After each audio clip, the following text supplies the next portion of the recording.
Hello, and welcome to the weekly Mora Medical live stream. And my name's Dr. Rock. That's pronounced like R-O-C-K, but spelled R-A-K. And I am a lifestyle medicine physician at Mora Medical. And I'm joined today with one of my colleagues. Hi, Christina. It's so good to Hi see you. there. How are you doing? I thought I Doing was going to great. be alone. I think Dr. Yashoda might be coming too. Yes, she said she was also going to attend. Okay. So it's going to be a party today. So if you're watching live, if you're watching this recorded, I know many people watch this recorded. This also is these conversations actually are part of the Mora Dr. Marvis's podcast now, intermittently as well. So we're getting a sort of wider audience. And so we are Mora Medical. We are a lifestyle medicine telehealth. So we help you live your best life, live your most fulfilling life by taking control of your health, by taking control of your lifestyle habits. And that's a very powerful way to impact your health. And you don't do it alone, you do it with other people in a weekly group. And there is group support and group accountability and really guidance from all of us, like myself and here my colleague Christina. We're all certified in lifestyle medicine, and we're so excited to be here with all of you this week. Christina, this week I thought and you can visit us at mora.com, mora.com. And Christina, this week I thought we'd talk about kind of doing, and this is something I've been talking about with my groups this week, is doing difficult things and like kind of choosing to do difficult things. And I'll tell you where my inspiration kind of came from. This past weekend I did this Spartan race. Do you know what I'm talking about? Yeah, I've heard of those. I've Obstacle never course done one. races. You've never done one. This is actually the 11th race that I did. I realized because on the website they keep track of. But most of the races I did were in 2018 and 2019. And so it's been a few years. I'm no longer 30. I was thinking I was 38 when I did my first race. Now I'm 43. And that's just a number actually. Anyway, it was in Monterey. It was 8 miles and there's obstacles along the way. There's like walls you climb over and like a rope climb and monkey bars, and you carry heavy things uphill and you go under barbed wire. And and as I was preparing for it, I was doing like trail runs and things like that. And this couple, when I was stretching one morning, they were like asking me about it and asking me, why are you doing that? And I said, the first thing that came to mind was, I think I just want to prove to myself that I can do something like this. I don't know. But then it got me thinking, like, why do we choose to do things that are difficult? They like bring challenges in our life. Now, that is not to say that life brings us lots of challenges, right? But this is why we choose. So I'll stop there and ask you, like, what comes to mind when I say that? Well, first off, I'm impressed that you've done 11 Spartan races in 5 years, it sounds like. So, first of all, that's pretty impressive. And every Um, single one of them, I would develop like cramps, like yeah. calf cramps, and I would like fall on the course, like every single one of them prior to this, and admittedly in this one too, towards the end. But I still finish and see myself getting a little bit better. But yeah, thank you. Anyway, that's an aside. Yeah, I mean, I guess a challenge, two things come to mind. First, one was, deciding to go to PA school and become a PA. That was a challenge. Um, a lot of studying, right, and hard work. Right. And then another challenge that comes to mind is that I've run a few half marathons, and so that's another challenge, kind of similar to your race. Yeah. About working up, you've got to work up to it, and then train. And so it's a fun challenge once you complete it. You feel accomplished, and there's a sense of pride there too, that comes along with accomplishing like a hard defeat, right? That's right. That's right. Welcome, I Dr. want to say Yashida. hi to our our beloved colleague, Dr. Yashoda. Thank you Hi for guys. joining us It's fashionably hilarious, late. right, Rock, that we're talking about challenges. And my first challenge this morning was coming into the live stream. And I'm like, I am not giving up. So I have no idea how I made it happen. I clicked on a few buttons and here I am. So good to see you both. That's good. Oh my goodness. So that's what we're talking about. We're talking about but specifically we're talking about like why we choose to challenge ourselves in life.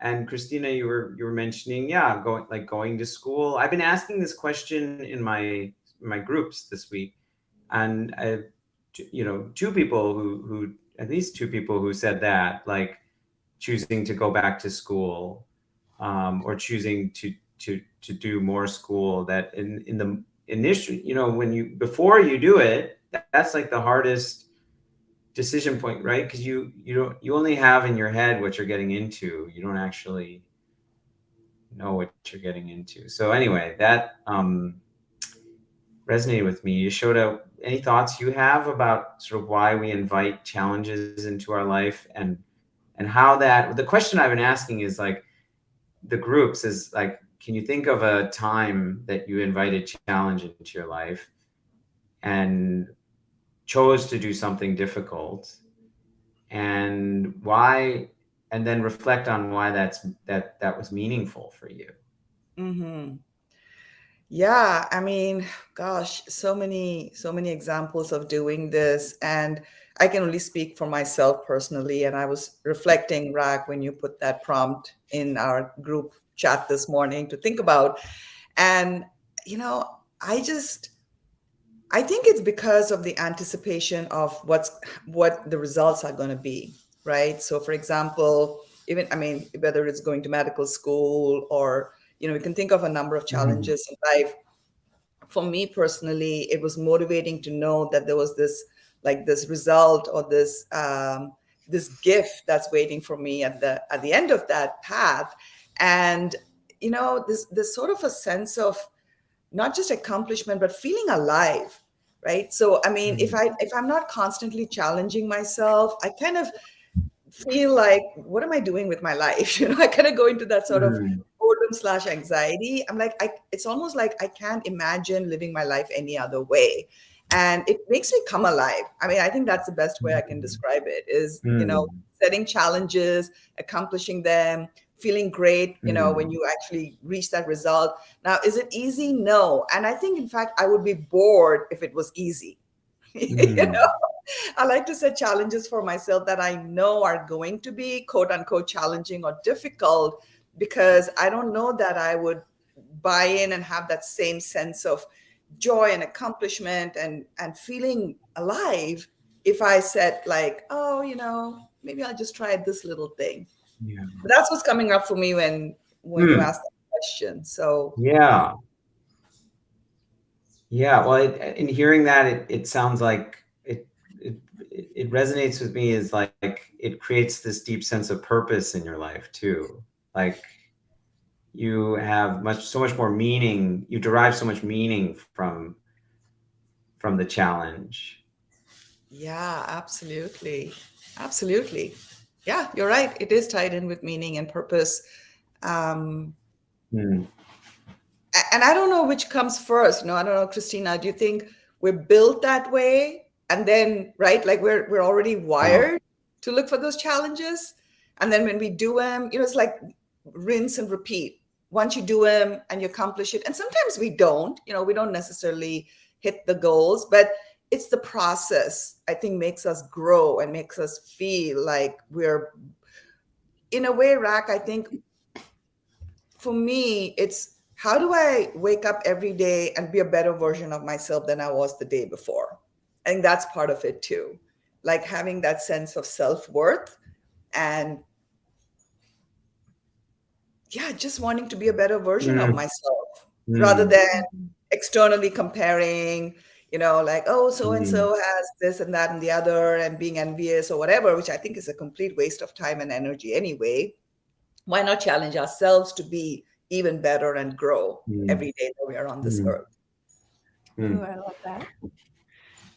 I love that you mentioned purpose and meaning, because I really do think that that is what drives challenge, right? What drives Mm. us to, I mean, there's challenges that come to us without us wanting them, right? I mean, that's a whole different story. But if there's a challenge that we decide for ourselves, a lot of times it is because we feel we have a purpose, and then, like you said, we might have one after another. And I think the key there is that, like you said, it's a journey.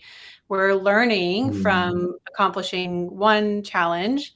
And then we might decide, okay, well, that I thought that was my purpose, but I learned from accomplishing this one challenge that maybe my purpose is actually a little bit this direction. And I'm going to now set a new challenge for myself. And that's going to be my new goal. And then you'll learn on that journey. And then you might set a new, Mm. challenge. And Mm. I think it can help us to, when we do set goals and challenging, do things that are challenging to us, we grow. And then that helps us move closer to our purpose and our meaning, and making us feel, like you said, I think more alive. It really resonated with me too. Mm. Mm. Yeah. And it may be difficult, but I think what I'm hearing from both of you is it doesn't have to be boring. In fact, the opposite. Like, it is the spice of life. It is the fun. There's fun to it. Like, I think sometimes people will look at challenges, and you're right. There are challenges in our life, many challenges in our life we don't choose to have, but there is this resilience that you can develop. What you're describing is actually more than resilience. It's sort of like a welcoming of challenge rather than turning away from it, like turning into it and really embracing it, and then wow, like becoming I think invigorated by it's it. probably easier to embrace challenge if it's something that you've decided for yourself That's right. than it is if it's like you've injured yourself, or you have this new diagnosis. And, that I think probably they both lead to resilience, but just maybe in a little bit of a different way. Therein If that makes lies the wisdom, actually. Like, I think embracing, I mean, this just reminds me of my wife right now. I tore her ACL playing soccer. I think I shared it on this live stream. And so sorry, Basanta, but the moral of the story is don't start playing soccer at 40.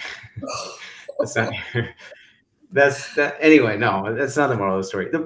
She's had like the most positive attitude from the beginning, and she's a runner. I mean, really at her core, like, she runs, and she runs for her mental health. And so when she realized very quickly, like, oh, I'm not gonna be able to run now for months, like, and she had to sort of just embrace the challenge then. Like, I see her doing that. Like, she's like, okay, let me get into the physical therapy. She's going over to like a neighbor's place who has a Peloton now and using that. She would otherwise hate that, right? Like being Yeah. but then she's working her quads. Like, she's embraced the challenge in a way. I'm like, wow, okay. So Yeah, I love that. How you guys, Christina, that was so powerful when you said that, right? There are challenges that we can set for ourselves, and that's very intentional. But then life seems to always throw a curveball, all the time. And I remember definitely when I was younger, I had a very different attitude towards the challenges that I didn't welcome or invite or create. I really would try to resist it. I hated it. I would moan and groan and complain and, make it try to go away and all these things. And I think over the years, somehow I've come to realize that it's not helpful, for one thing, right? We all know this. I mean, that has never solved any problems or solutions when we are trying to actively resist or push away. It's just a way our mind is trying to make us feel better about it, but actually it doesn't, because I think that's part of how there's so much anxiety and depression. on the other hand, can we change our, because that is the, and you guys know I'm all into acceptance and commitment therapy. Yeah. And they call it Yeah. the choice. I know you guys are like, oh my God, I wish you would stop Choice talking point. about this. Choice points. The choice point, right? So we really Yeah. literally have a choice at every moment of every single day to deal with a situation, a thought, a feeling, an emotion in a way that takes us towards our values, which then ultimately Right. takes us towards our goals, or we can get hooked and fused with that and kind of like beat ourselves up, which is okay. I think it's okay to self-indulge for a little bit. When something really horrible happens, I think we should allow Sure. for those emotions. But then how do we get past it to get into the direction of, okay, this is the kind of person I want to be. I see this as a challenge. How can I cope with it in a way that actually is beneficial to me? And I loved your example, Rag, that you used of your wife taking a situation which very easily could have been, whoa me, I'm just going to lay in bed, let this thing heal. And, why is this happening to me? XYZ. Going, okay, how can I take this and modify and keep going? There's a whole acceptance and embracing. I love the word embracing that you used. So I love that. Yeah, this probably ties very much into ACT, acceptance commitment therapy. This is exactly, and when you let go, there's a letting go, right? Then that's when it gives you, I think it's basically just mindfulness. Absolutely. If I'm being honest. Yeah. It's just being present with the moment, with what is, accepting of it, not having any judgment, and then, asking yourself, like, how should I, how should I be? Like, and as you're saying, like making a choice that's alignment of your values. I love that you said you may choose to indulge or something if something's really hard, but choose, right? You're not reacting. You're saying, okay, tonight I need to watch some mindless TV because that was really hard. And tomorrow I'm going to figure out how to move forward. Yeah. Totally. I think it kind of ties in, I'm thinking a little bit like with even stress hormones, right? So when we have a situation where the sympathetic is activated, we go into fight, flight, or freeze, or fawn is the fourth F word in there. Like the people pleasing actually is a reaction to like trauma, or, like trauma with a small T, not necessarily. And so maybe in the moment, while you're allowing your cortisol and your adrenaline and all those, hormones that are activated in your system to kind of come back to baseline, it's totally okay to find activities that are distracting, but hopefully not harmful, right? So not going into the drugs and excessive drinking and, not having the maladaptive behaviors, but really it could just be going for a walk. I mean, we've talked about things like this, listening to music, getting up and dancing. It's okay to do a little mindless TV as long as it's not like, 3 a.m. and you've binge watched 6 hours and now your sleep is disrupted. So still keeping those lifestyle medicine values and principles, but allowing for, go get a massage if you can afford it, things like that, like the self-soothing techniques. Yeah. And then because that is in alignment with my values. Like I like to enjoy a little bit, Yeah. Totally. But I also love that you said, like, it's important to feel, right, the feelings that you do have. So like if you have a challenge and not just suppress them, because that can be harmful too. Right. So recognizing, okay, I'm feeling this and this and this way. And then, like you said, what can I do in this moment to help the frustration, anger, sadness, whatever feeling that we're feeling, feel it, and then figure out what you can do to kind of heal. And then that's more helpful, more beneficial than suppressing. Because I think a lot of us, if we don't mindfully think about this, it's easy to just go into this, suppress that emotion and move on with life and be tough. But it's okay sometimes to allow yourself to feel. I really feel that. Yeah. Oh, yeah. It feels like freeing just to hear you say that, actually, just to allow that. As I've been asking this question in my group, groups, I said some themes have come up, and one of the more common answers has been this, doing this, changing my lifestyle. Mhm. This is something hard I chose to do. And so that that speaks to, like, when we're choosing to do difficult things, it often is to improve our physical health. If we're coming from a place where that's not our natural state at present. Mhm. I love the idea also, Rak. I think it's like that growth mindset that Carol Dweck talks so much about, right? Like, and we all have access to it, and I don't want to, we've sort of talked about things like how privileged we are where we are, and all of that. But I think we've all had struggles in our life. I mean, I think it would be hard pressed to find a single human being on this earth, no matter how rich or poor or whatever, who hasn't had some struggles in their life. So this is not to say, hey, this is like only accessible to certain kind of people, or only if the circumstances are right. So a lot of it, I like what you said, is mindfulness, is really saying, is this really how I want to live my life? Like what about my life makes me feel like it's worth it, right? At the end of the day, we want to all look back and say, we lived a pretty good life. It wasn't perfect, probably, but we lived a pretty good life.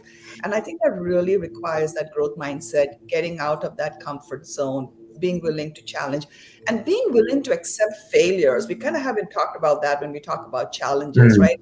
Yeah, People sure. do not want to take that chance because of fear of failing. So I want to hear That's you right. guys about, like, what does that mean? Like, failing.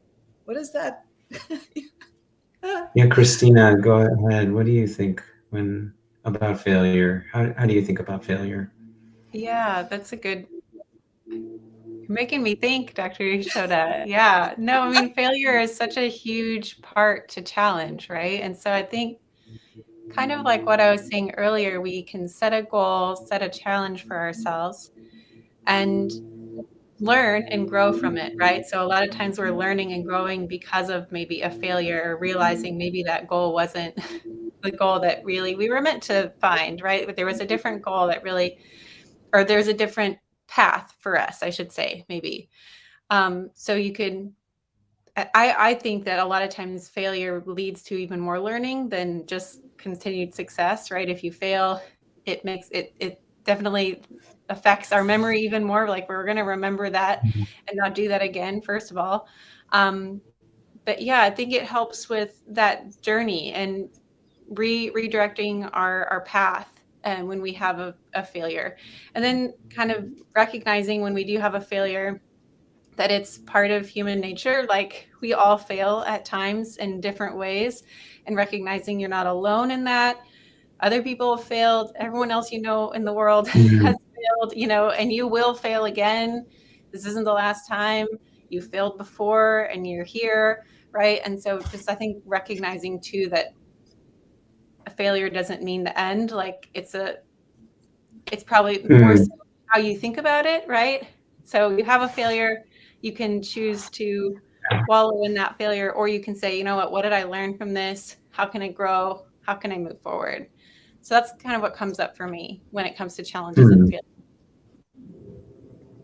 I love that. Yeah, failures are your opportunity to learn. In fact, you've heard them at my child's school. They say first attempt in learning, fail, and I think that's part of the issue is the word.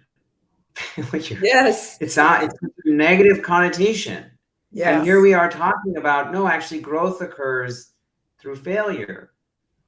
And so I don't like the word anymore. Is there a failure? No, it's just more learning.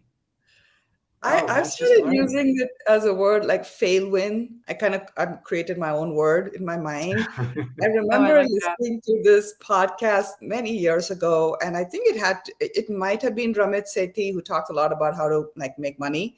But I think it was him, but don't quote me, I might be wrong. But basically what he said, his mindset was that he actually has a folder on his computer where he records his quote unquote failures. And he's like, if he hasn't failed several times in a week, he feels like he's stagnating, which is amazing when you think about it, because the only way, literally the only way we can quote unquote fail is if we're willing to step out of our comfort zone and go into growth zone. If you stay in your comfort zone, you ain't gonna fail. Like, that is not gonna happen, right? So in a way, you have to anticipate, expect, and in fact, hope for fail wins. Right? Because I'm like, if I haven't failed today, let's say, for example, I don't know, decided to run, which I've never done. And I really have no desire to, but I'm just giving that as an example. And you say, okay, I'm going to run a mile today. And you ran half a mile and you got exhausted or whatever.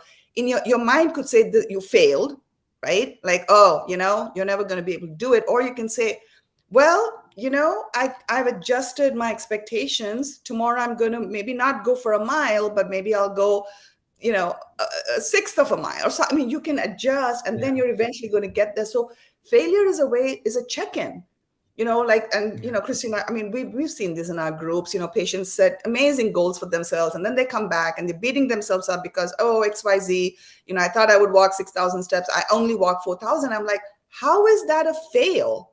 That's a win, because you could have been 0, but you walked 4. Sure, you didn't hit 6 because maybe you over challenged yourself too, right? Sometimes it's that. So use it as a learning, and so yeah, call them fail wins. And to me, I'm like, if I haven't failed this week, I need to be checking to see if I'm challenging myself adequately, or am I like falling back into my little comfort zone with my little, comfort blanket and feeling like everything is okay in life. So it's a very different mindset. Yeah.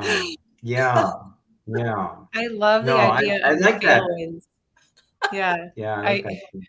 I do that with my circles, Dr. Yashoda. So I will always ask. I've actually stopped asking, because at the beginning I would ask a win, a struggle, and then a goal. I mean, I change it up week to week, but now I don't even ask the struggle part, because usually when I ask for a win, I will get a combination of struggle and win all in one, kind of, from my patients.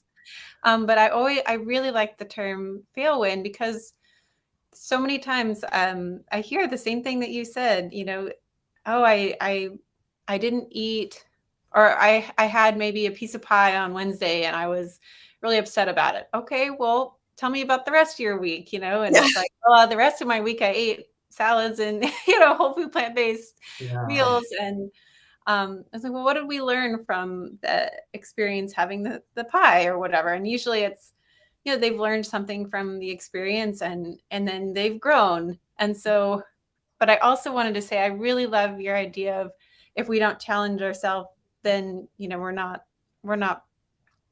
not failing, then we're not, pushing our boundaries and getting out of our comfort zone. So that really resonated with me too. Yeah, I think I would say, if we're not failing, we're not growing. Yeah. Period. That's it. If we're not failing, we're not growing. There's a lot of fear, I think, that comes when you say challenge, like that word. Like, if you were to ask generally, people what feelings come up when you think of like a challenge, there's probably some fear involved of, okay, what's this going to be like, or am I going to fail, right? So if we kind of think about it in a different way, as like, okay, this is a challenge, but I can do this, right? It goes back to self-talk. How many times have we talked about self-talk? But I can do this, and I will do this. And I've listened to a podcast, maybe it was a meditation, I can't even remember now, but they talked about looking forward to your failures. And I thought that was so beautiful, because you can actually look forward to them, and then look forward to what you're going to learn. So totally different mindset. Yeah. Huh. Okay. How are we doing? So I just want to first remind everyone, thank everyone out there watching live, watching recorded, watching on audio. We are Mora Medical. You can find us at mora.com. We'll help you reverse your chronic disease. We'll help you lose weight. We'll help you live the life that you want to live, the most fulfilling life, whatever your aspiration is, because that's what good health brings you. And yeah, we're always excited to be here every Wednesday morning in the Pacific time, 11 a.m. and 2 p.m. Eastern time for our live stream, and then recorded after that. And any closing thoughts I want to ask my two illustrious colleagues? Thank you for joining me. I'll start with with Christina. Christina, any closing thoughts on what we talked about today? I would just say if you have a goal, maybe write it down and then write 3 barriers that you have to that goal. And then those can be your first 3 challenges. Love that. Okay. That's a really great good. tip. Yeah. All right. And Dr. Yashoda? Oh, me. You know, I don't know. I just keep saying how life truly is short. I think the older I get, I'm like, you know, like we do not have, you know, we just assume we have all the time in the world. And I would say, I would encourage people to get up every single morning and think about they've been given a clean slate, right? Like we can always start over every single day and just take a couple minutes in the morning to think about how you want your day to go. You know, that might involve setting goals, that might involve challenges, that might involve life giving you things that you didn't expect. And how do you want that end of the day to look like? I love reflection in the morning and in the evening. I think, you know, it's just some basic questions, right? Like, what do I want my day to look like today? What can I anticipate happening and prepare for it? You know, like we talk about with food prep, right? If failing to prepare is preparing to fail, quote unquote, fail, having used the Yeah. failure. And then at the end of the day, reflecting back on just, you know, a couple things to be grateful for, what went really well, maybe what didn't go so well, and how you could learn from that. It's simple reflection and it's great journaling. So that's what I would leave people with.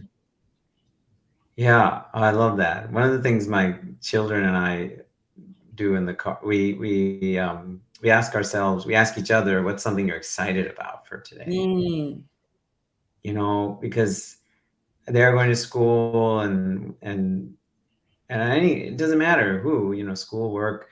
It's just thinking about like, you know, we have so many chores we have to do in the day. We have so many responsibilities. We're often focused on those things.